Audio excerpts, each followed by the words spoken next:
กำลังใจเถิดนาลูกศิษย์ทุกคนขอเอ่ยคำว่าลูกศิษย์ทุกคนขอเอ่ยคำว่าผู้ให้วิชาลูกศิษย์ผู้ให้กำลังใจขออวยพรผู้ทั้งประเทศทุกท้องเขตในแผ่นดินลาวให้ท่านมีอายุยืนยาวให้ท่านมีอายุยืนยาวเป็นแด่พิมพ์ซากลายสอนลูกศิษย์ตลอดไปอวยใส่ให้ครูทุกคนมีความสุขล้นตลอดกาลนานล้านดวงใจที่ลูกศิษย์ส่งมาล้านดวงใจที่ลูกศิษย์ส่งมาขอให้7 ตุลา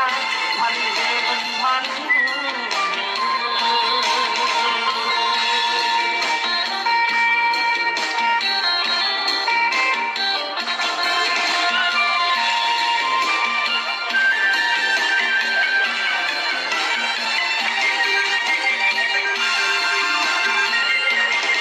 ขออวยพ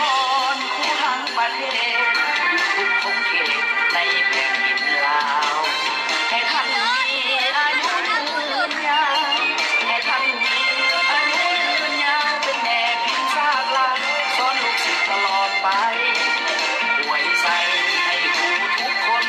มีความสุขล้นตลอดกาลนานล้านดวงใจที่ลูกศิษย์ส่งมาล้านดวงใจที่ลูกศิษย์ส่งมาขอให้7 ตุลา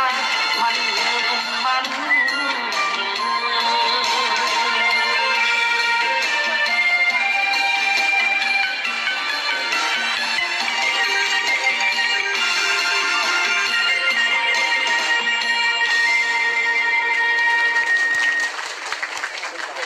เร็วกูหมดเลยนกเลยย่างกัน